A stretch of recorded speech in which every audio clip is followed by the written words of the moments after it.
نحمدہ و نصلی علی رسولہ الکریم بسم اللہ الرحمن الرحیم۔ میرے دوستو، آج کی ہماری اس ویڈیو کا عنوان بھی خوابوں کی تعبیر ہے۔ آج کی اس ویڈیو کے اندر ہم بات کرتے ہیں کہ کسی شخص کو اگر خواب کے اندر اللہ کی زیارت ہوتی ہے تو اس کی کیا تعبیر ہے۔ حضرت امام ابن سیرین رحمۃ اللہ علیہ فرماتے ہیں کہ اللہ کو خواب کے اندر بے مثال دیکھنا، اس سے بڑا بابرکت کوئی خواب ہو ہی نہیں سکتا۔ لیکن میرے دوستو پھر آگے فرماتے ہیں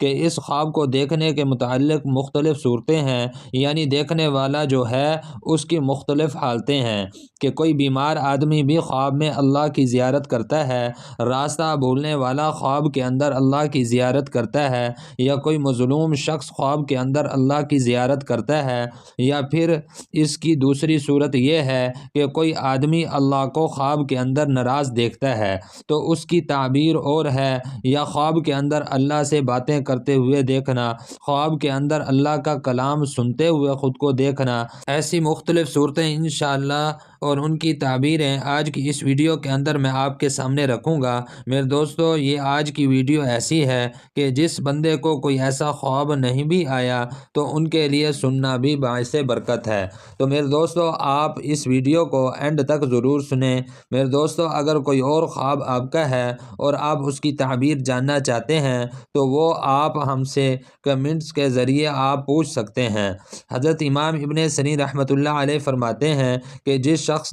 جس آدمی نے اللہ کو خواب کے اندر بے مثال دیکھا، اس خواب سے بڑھ کر بابرکت خواب کوئی دوسرا ہو ہی نہیں سکتا۔ لیکن آگے حضرت فرماتے ہیں کہ اس کے دیکھنے والے کے اعتبار سے کچھ تعبیریں مختلف ہو جاتی ہیں، یعنی دیکھنے والے کے اعتبار پر ہے، یعنی کوئی آدمی بیمار شخص اگر اس خواب کو دیکھتا ہے تو یہ خواب اس کے لیے میرے دوستو فوت ہو جانے کی دلیل ہے، یعنی انتقال ہو جائے گا۔ اور اگر کوئی راستہ گم ہوا آدمی اللہ کی زیارت خواب میں کرتا ہے تو انشاءاللہ اس کو راستہ مل جائے گا۔ اور فرمایا، یا کوئی مظلوم آدمی اگر خواب کے اندر اللہ کی زیارت کرتا ہے تو اللہ پاک اس کو ظلم سے نجات عطا فرما دیں گے۔ میرے دوستو، علماء اکرام فرماتے ہیں اگر کوئی شخص خواب کے اندر اللہ کا دیدار کرتا ہے اور لیکن اس نے اللہ کو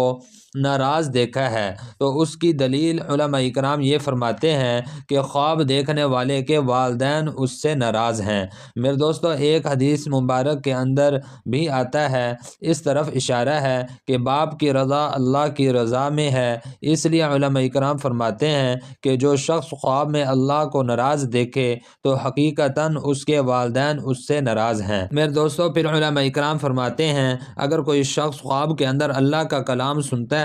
اس کی تعبیر کے اندر علماء اکرام یہ ارشاد فرماتے ہیں کہ یہ آدمی خوف سے امن میں آ جائے گا اور انشاءاللہ اس کا مقصد اس کو حاصل ہوگا انشاءاللہ۔ میرے دوستو، علماء اکرام فرماتے ہیں اگر کوئی شخص خواب کے اندر دیکھے کہ اللہ جل شانہ نے اس کو آواز دی ہے تو اس کی تعبیر کے اندر علماء اکرام ارشاد فرماتے ہیں کہ انشاءاللہ یہ خواب دیکھنے والا حج بیت اللہ کرے گا انشاءاللہ۔ اور میرے دوستوں، علماء اکرام فرماتے ہیں اگر کوئی شخص خواب میں دیکھے کہ اللہ جل شانہ اس کو بلا رہے ہیں لیکن یہ اللہ سے دور بھاگ رہا ہے تو اس کی تعبیر کے اندر علماء اکرام فرماتے ہیں اگر اس خواب کو دیکھنے والا عابد ہے، عبادت گزار ہے، تو وہ اپنی عبادت سے منہ پھیر جائے گا، یعنی اللہ کی عبادت سے پھر جائے گا یہ آدمی۔ اور اگر اس خواب دیکھنے والے کا والد زندہ ہے تو یہ شخص اپنے والد کا نافرمان ہو جائے گا۔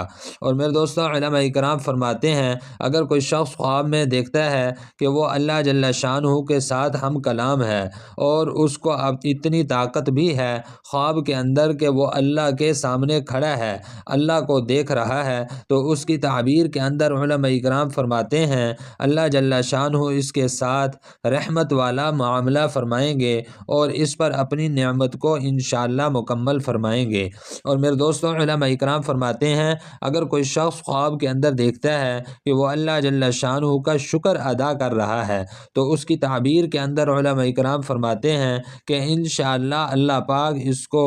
دنیا آخرت کی اس کو بھلائی عطا فرمائیں گے اور اس کو انشاءاللہ بزرگی حاصل حاصل ہوگی۔ تو میرے دوستو یہ تھے کچھ خواب اللہ جل شانہ کا دیدار کرنے کے متعلق اور ان کی تعبیریں جو میں نے آپ کے سامنے رکھی ہیں۔ میرے دوستو اگر آپ کا کوئی اور بھی خواب ہو تو آپ اس کی تعبیر جاننا چاہتے ہو تو میرے دوستو آپ کمنٹس کے ذریعے ہم سے اس کی تعبیر پوچھ سکتے ہو۔ تو میرے دوستو اگر آپ ہمارے چینل پر نئے ہیں تو آپ ہمارے چینل کو سبسکرائب کر دیں، اور میرے دوستو اپنا خیال رکھیے گا، دعاؤں میں یاد رکھیے گا۔